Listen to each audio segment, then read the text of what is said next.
கழிவு நீக்கம்ன்றனையே பெரும்பாலும் மக்கள் என்ன நினைக்கிறாங்கன்னா, அது வந்து ஒரு பேதி எடுக்கணும் போல இருக்குது, மோசன் வந்து வெளியேற்றணும் போல அப்படின்னு சொல்லிட்டு நம்ம நினச்சிக்கிறோம். அது தவறுங்க. கழிவு நீக்கம் என்பது வெறும் மலம் மட்டுமல்ல. கழிவுகள், நம்மளுடைய வியர்வை கழிவுகள், நம்மளுடைய ஸ்ட்ரெஸ் கழிவுகள், நம்மளுடைய சளி கழிவுகள், காற்று கழிவுகள், இப்படி வந்து நிறைய கழிவுகள் உள்ள சொல்லிட்டே போகலாம். இப்போ நீங்களும் வீட்டில் நீங்கள் உங்களுக்கு வந்து டயபெட்டிக்கை கண்ட்ரோல் பண்ணணும்னா நீங்கள் என்ன சாப்பிடலாம் அப்படின்னு சொல்லிட்டு உங்களுடைய கவனத்தை சாப்பாட்டு மேலே வைக்கிறதுல இருந்து, அடுத்தபடியாக நீங்கள் வந்து எந்த கழிவு நம்ம உடம்புல இருக்குது, அந்த கழிவை நம்ம எப்படி வெளியேற்றுறது அப்படின்றது மேலே கவனம் செலுத்துங்க. உங்களுக்கு முதல்ல டெய்லி வேர்க்கணும். ஒரு 20 நிமிடமாவது வேர்க்கணும். 1/2 லிட்டர் தண்ணியாவது உங்களுடைய வேர்வை மூலமாக வெளியே வரணும். வேர்க்குதான் பாருங்க. வேர்க்கவே இல்லைன்னா அப்ப நம்ம உடம்புல இந்த வேர்வை கழிவுகள்லாம் உடம்புக்குள்ள தேங்கும் இல்லையா, அது எவ்வளவு பெரிய பிரச்சனைகளை உண்டு பண்ணும் தெரியுமா. டெய்லி சுகர் அப்படின்றது அன்றைய நிலையில நீங்க என்ன சாப்பிட்டீங்க, என்ன மாதிரி உங்களுடைய மனநிலைகள் இருந்தது, இதை பொறுத்து மாறுபடும். 3 மாதத்தினுடைய ஆவரேஜான HbA1c மட்டும் நீங்க செக் பண்ணி பாருங்க. அதனுடைய அளவு 6லிருந்து 7க்குள்ளே வச்சுக்கிட்டிங்கன்னா உங்களுக்கு கிளை நோய்கள் என்பது வராமல் தடுக்கப்படும். அப்போ இந்த ஒரு ஜூஸை மட்டும் நம்ம சாப்பிட்டுக்கிட்டே வந்தோம் அப்படின்னு சொன்னோம்னா உங்களுடைய HbA1c குறைவதற்கும் சப்போர்ட் பண்ணி கொடுக்கும். பயன்படுத்தி பாருங்கள். என்ன வேணும், இதுக்கு தேவையான பொருள் என்ன அப்படின்னு சொல்லி சொன்னால்,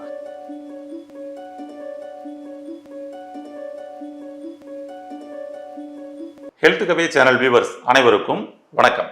இன்னைக்கு நம்ம டயபெட்டிக், இந்த சர்க்கரை நோய்க்கு எளிமையாக ஒரு தீர்வு, வீட்டிலேயே ஒரு ஜூஸ் பண்ணி சாப்பிட்டால் நம்முடைய சர்க்கரையின் அளவை எவ்வளவு வேகமாக குறைக்க முடியும் அப்படின்றத நேரடியாக கண்கூட நீங்களே வந்து பார்க்க போகிறீங்க அந்த ஜூஸை சாப்பிட்டு. இன்றைக்கி டயபெட்டிக் அப்படின்றது இன்றைக்கி ஒரு மிகப்பெரிய ஒரு விஸ்வரூபம் எடுத்துக்கிட்டு இருக்கக்கூடிய ஒரு நோயாக வளர்ந்துக்கிட்டு இருக்குது.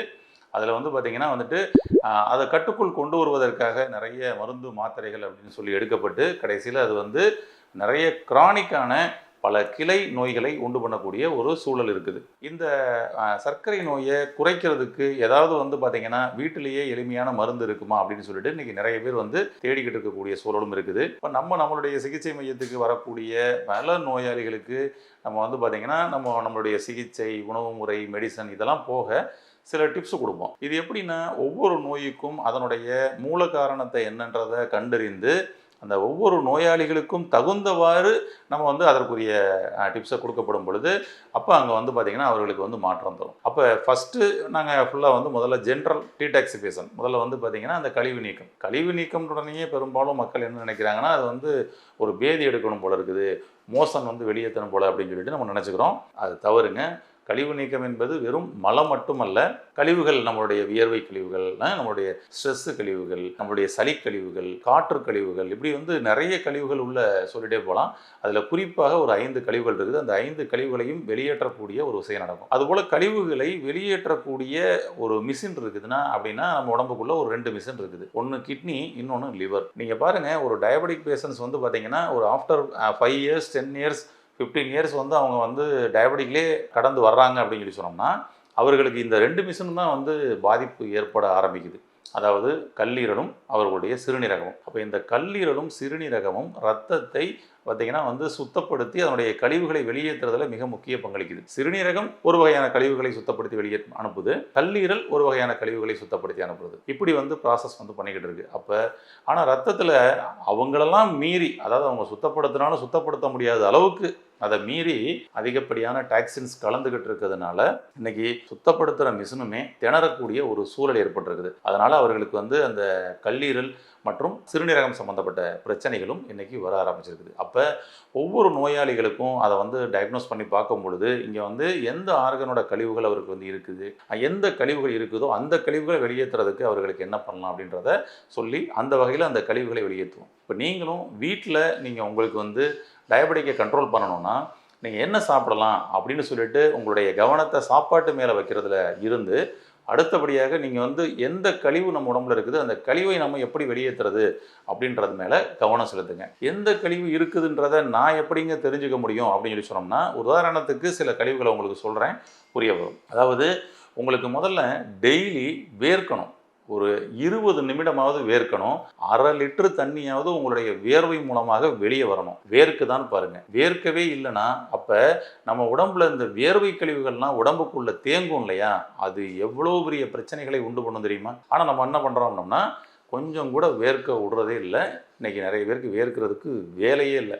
ஃபுல்லாக ஏசி ரூம்லேயே ஆஃபீஸ் ஒர்க்கு, ஏசி ரூம்லேயே வீட்டில் பெட்ரூமில் நம்ம தூங்குறதுக்குன்னு சொல்லி காருக்கு ஏசின்னு சொல்லிட்டு என்ன பண்ணிட்டோம், ஃபுல்லாக ஏசிலே இருக்கிறோம். வியர்வை கழிவுகள் வெளியேறுவதே இல்லை. இந்த வியர்வை கழிவுகள் வெளியேறாமல் உள்ளுக்குள்ளே தேங்குச்சுன்னா, இப்போ இந்த வியர்வை கழிவுகள் முதல்ல எதுன்னு பாருங்களேன். அது என்னென்னா, நம்ம செல்கள் புதுப்பிக்கப்படும் பொழுது ஏற்படக்கூடிய கழிவுகள். அப்போ செல்கள் புதுப்பிக்கப்படும் பொழுது ஏற்படக்கூடிய கழிவுகள் வெளியேறலைன்னா அதை என்ன சொல்லுவோம் அப்படின்னம்னா, செல்கள் தானே உடல் இல்லையா? அப்போ என்ன சொல்லுவோம், அதுதான் பணம். அப்போ அதனால தான் பார்த்தீங்கன்னா வியர்வை கழிவுகள் வெளியேற்றாமல் உள்ளுக்குள்ளேயே தேக்கம் இருக்குதுன்னா அவங்களுக்கு ஒரு வாடை வரும் பாருங்க. நம்ம கூட சொல்லி கேள்விப்பட்டிருப்போம், என்ன பணம் நாற்றம் எடுக்குது அப்படின்னு சொல்லிட்டு. அந்த ஸ்மெல் வந்து பார்த்தீங்கன்னா உள்ளுக்குள்ள செல்கள், இறந்த செல்கள் அதிகமாக உள்ளே இருந்து அது வெளியேறாமல் இருந்ததுன்னா பிண நாற்றம், உடலில் இருந்து துர்நாற்றம் வர ஆரம்பிக்கும். இது இன்னும் பல செல்களை டேமேஜ் பண்ணும். அதுதான் வந்து கிரானிக்கான பல டிசீஸ் வருவதற்கான வாய்ப்புகளை ஏற்படுத்துது. தோல் சம்பந்தப்பட்ட பிரச்சனைகள் வருவதற்கான வாய்ப்புகளை ஏற்படுத்துது. அப்போ உங்களுக்கு வேர்வை டெய்லி 20 நிமிஷம் குறைஞ்சபட்சம் 1/2 லிட்டர் தண்ணியாவது வேர்வை மூலமாக வெளியேறுதான்றதை கவனம் வைங்க. அது இல்லைன்னா நீங்கள் முதல்ல வியர்வை கழிவுகளை வெளியேற்றுவதன் மீது ஏதாவது ஒரு ஆக்டிவிட்டிஸ் பண்ணுங்கள். அதாவது வாக்கிங்கோ, ஜாக்கிங்கோ, சைக்கிளிங்கோ அல்லது ஸ்டீம் பாத் கூட பண்ணிக்கோங்க, பெட்டராக இருக்கும். ஏதாவது ஒரு 1/2 hour 1 hour கிடைச்சதுன்னா நீங்கள் ஃப்ரீயாக இருக்கிற நேரம் அந்த சமயத்தில் ஏசியெல்லாம் ஆஃப் பண்ணிவிட்டு ஃபேன்லாம் ஆஃப் பண்ணிட்டு சும்மா உட்காந்து உங்களுடைய வேலைகளை பாருங்களேன். லேசாக வேர்க்கும். அப்போ அந்த வேர்க்கிறது நல்லா வேர்க்கட்டும். இது வியர்வை கழிவுகள் மட்டுமல்ல, இதே போல் உங்களுக்கு அடிக்கடி வந்து பார்த்திங்கன்னா கேஸ் வெளியேறுதா, நெஞ்சுக்கரிப்பு, எதுக்கழிப்பு, பேர்னிங் சென்சேஷன், அது மட்டும் அல்லாமல் உங்களுக்கு வந்து அபான வாயு பிரிகிறது. அப்படியே கீழே ஆசன வாயு வழியாக உங்களுக்கு காற்று அடிக்கடி பிரிகிறதா, டயபெட்டிக் இருக்குது ஆனால் காற்று பிரிஞ்சுக்கிட்டே இருக்குது. ஓகேங்களா? சில பேருக்கு காற்று பிரிஞ்சால் நல்லா இருக்கும்னு பார்க்குறேன், ஆனால் பிரியவே மாட்டேங்குதுங்க. உள்ளுக்குள்ளே திம்முன்னு இருக்குதுங்க, வயிறு திம்முன்னு இருக்குது. பாருங்க, காற்று கழிவு வெளியேறணும், ஆனால் அடிக்கடி வெளியேறுது, அது துர்நாற்ற வாடையோடு வெளியேறுது அப்படின்னு சொல்லி சொன்னோம்னா அது முழுமையாக வெளியேற்றப்படலைன்னு அர்த்தம். சுத்தமாக காற்றே வெளியேற மாட்டேங்குது, உள்ளுக்குள்ளே இருக்குது, அது இறுக்கமாக இருக்குது, திம்முன்னு இருக்குது. உங்களுடைய வயிறு பகுதி திம்முன்னு இருக்குது. பசி அடிக்கடி வந்து எடுக்கவே மாட்டேங்குது, அந்த வயிறு பகுதி ஃபுல்லாக இருக்கிறதுனால.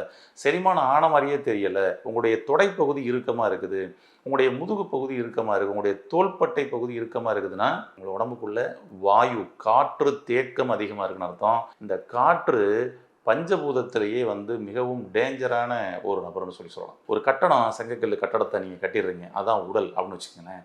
ஆமாம், அதுக்குள்ளே காற்று புகாமல் அந்த ஃபினிஷிங், அந்த பூசுவாங்க இல்லையா, காற்று புகாமல் பூசுவாங்க. சப்போஸ் அதுக்குள்ளே உள்ள காற்று உள்ளே புகுந்துச்சுன்னா, அது புகுற மாதிரி போச்சுன்னு வச்சுங்க, கட்டடத்திலேயே கீறல் விழுந்துடும். அப்போ இப்படி வந்து உடலை காலி பண்ணக்கூடிய ஒரு பஞ்சபூதம்னா அது வந்து காற்று பஞ்சபூதம். உள்ளுக்குள்ளே அதிகமாக தேங்கினால் அது பல கிளை விளைவுகளை உண்டு பண்ணும். அப்போ அந்த காற்று கழிவுகளை நீங்கள் வெளியேற்றுறீங்களான்றதை கவனம் வைங்க. காற்று கழிவுகளை வெளியேற்றுறதுக்கு முயற்சி பண்ணுங்கள். உங்களுடைய உணவுகளில், அதாவது பூண்டு, இஞ்சி, சுக்கு, மிளகு, இது போன்ற வாயுவை வெளியேற்றக்கூடிய ஐட்டங்களை உங்களுடைய உணவு முறைகளில் சேர்த்துக்கிடுவாங்க. இப்படி கழிவுகளை வெளியேற்றுறதை பற்றி சொல்லணும்னா நிறைய சொல்லலாம். ஏற்கனவே நிறைய பதிவுகள் நம்ம வந்து நம்முடைய ஹெல்த் கபையில் வந்து கொடுத்துக்குறோம். அதை நீங்கள் பார்த்து கழிவுகளை வெளியேற்றுறதில் முதல்ல நீங்கள் கவனம் செலுத்துங்க. இப்போ சர்க்கரையை கட்டுப்படுத்துறதுக்கு வந்துடுவோமே. இப்போ சர்க்கரை அதிகமாக இருக்குதுங்க, 300 400 குறையவே மாட்டேங்குதுங்க. நான் வந்து மெடிசன்ஸ் வந்து பார்த்திங்கன்னா காலையில் ஒரு 500 mg, நைட்டு ஒரு 500 mg எடுத்துக்கிட்டு இருக்கேன். அப்படி இருந்துமே என்னுடைய சுகர் செக் பண்ணோம்னா 300 350 அப்படி தான் இருக்குதுன்னு கவலைப்படக்கூடிய நபராக நீங்கள். அதுபோல் இன்சுலின் 20 பாயிண்ட் போடுறேங்க, 30 பாயிண்ட் போடுறேங்க, இருந்தாலும் சுகரை செக் பண்ணி பார்த்தோம்னா 350 450 இருக்குது அப்படின்னு சொல்லி சொன்னோம்னா, இப்போ உங்களுக்காகவே ஒரு ஜூஸ் சொல்கிறேன். இது சர்க்கரையை கட்டுப்படுத்துவதற்கு அருமையாக உங்களுக்கு வந்து சப்போர்ட் பண்ணி கொடுக்கும். தினந்தோறும் இந்த ஜூஸை வந்து நீங்கள் வந்து சாப்பிட்டுட்டு வரலாம். தினந்தோறும் தொடர்ந்து ஒரு 48 நாள் இந்த ஜூஸை சாப்பிட்டீங்கனாலே அப்படியே படிப்படியாக உங்களுடைய சுகர் லெவல் குறையும். அது மட்டுமல்லாமல் உங்களுடைய HbA1c 3 மாத சுகர் ஆவரேஜும் அந்த 1 மந்த்லேயே வந்து குறைஞ்சபட்சம் 1 பாயிண்ட்லேருந்து 2 பாயிண்ட் இறங்குங்க. ஆச்சரியமாக இருக்கும். நம்மளுடைய ஒவ்வொரு பதிவுகள்லையுமே சொல்லிட்டு வந்துக்கிட்டு இருக்கிறோம், HbA1cன்றது தான் ரொம்ப முக்கியம். டெய்லி சுகர் அப்படின்றது அன்றைய நிலையில் நீங்கள் என்ன சாப்பிட்டீங்க, என்ன மாதிரி உங்களுடைய மனநிலைகள் இருந்தது, இதை பொறுத்து மாறுபடும். 3 மாதத்தினுடைய ஆவரேஜான HbA1c மட்டும் நீங்கள் செக் பண்ணி பாருங்கள். அதனுடைய அளவு 6லேருந்து 7க்குள்ளே வச்சுக்கிட்டிங்கன்னா உங்களுக்கு கிளை நோய்கள் என்பது வராமல் தடுக்கப்படும். அப்போ இந்த ஒரு ஜூஸை மட்டும் நம்ம சாப்பிட்டுக்கிட்டே வந்தோம் அப்படின்னு சொன்னோம்னா உங்களுடைய HbA1c குறைவதற்கும் சப்போர்ட் பண்ணி கொடுக்கும். பயன்படுத்தி பாருங்கள். என்ன வேணும், இதுக்கு தேவையான பொருள் என்ன அப்படின்னு சொல்லி சொன்னால், ஒரு பாகற்காய் ஒன்று எடுத்துக்கோங்க, ஒரு வெள்ளரிக்காய் ஒன்று எடுத்துக்கோங்க, 4 கோவக்காய் எடுத்துக்கோங்க, ஒரு முள்ளங்கி எடுத்துக்கோங்க, ஒரு நெல்லிக்காய் எடுத்துக்கோங்க. அவ்வளோதான். இந்த நெல்லிக்காய் வந்து பார்த்தீங்கன்னா 2 நெல்லிக்காய் கூட எடுத்துக்கலாம். கொஞ்சம் அப்படியே அந்த கொட்டையை எடுத்துகிட்டு அதை வந்து பார்த்தீங்கன்னா எல்லாம் சேர்த்து ஒரு ஜூஸ் பண்ணுங்கள். அவ்வளோதான். ஒரு 200 ml 300 ml தண்ணி வச்சுக்கோங்க. ஏன்னா ஜூஸுக்கு தேவையான மாதிரி அடிச்சிருங்க. நல்லா அப்படியே வந்து ஜூஸ் அடித்து வந்துடும். இதை அப்படியே ஃபில்டர் பண்ணிவிட்டு நீங்கள் வந்து இந்த ஜூஸை எடுத்துக்கலாம். தினம்தோறும் இந்த ஜூஸை நீங்கள் வந்து எடுத்துகிட்டு வரப்படும் பொழுது உங்களுடைய சர்க்கரையின் அளவு சூப்பராக படிப்படியாக குறையுங்க. நீங்கள் கண்கூடாக பார்க்க முடியும். ஃபஸ்ட்டு நாள்லேயே ஒரு சின்ன இம்ப்ரூவ்மெண்ட் தெரியும் உங்களுக்கு. இதனால் வந்து கால் பாதம்லாம் வந்து ஒரு மாதிரி வந்து மரத்து போகுது, எரிச்சல் இருக்குது, இந்த உணர்வுகளில் கூட மாற்றம் வரும். ஏன்னா சுகர் லெவல் இங்கே குறைஞ்சிச்சினா தான், HbA1c இங்கே குறைஞ்சிச்சினா தான் உங்களுடைய கால் பாத எரிச்சல், மரத்து போதல் முதற்கொண்டு உங்களுக்கு வந்து மாற்றத்தை கொடுக்கும். இந்த ஜூஸை தினம்தோறும் 48 நாள் எடுத்து உங்களுடைய சர்க்கரையின் அளவில் என்ன மாற்றம் வருது அப்படின்றதையும் இந்த கமெண்ட் பாக்ஸில் பதிவு பண்ணுங்கள். மற்றவர்களுக்கும் இந்த பயனுள்ள இந்த ஜூஸை சொல்லி அவர்களையும் சர்க்கரை நோயிலிருந்து மீட்டு கொண்டு வாருங்கள். வாழ்த்துக்கள். நன்றி. இந்த வீடியோ உங்களுக்கு பிடிச்சிருந்தா லைக் பண்ணுங்க, ஷேர் பண்ணுங்க, கமெண்ட் பண்ணுங்க. மறக்காம ஹெல்த் கஃபே தமிழ் சேனலை சப்ஸ்கிரைப் பண்ணிட்டு பெல் பட்டனை கிளிக் பண்ணிடுங்க.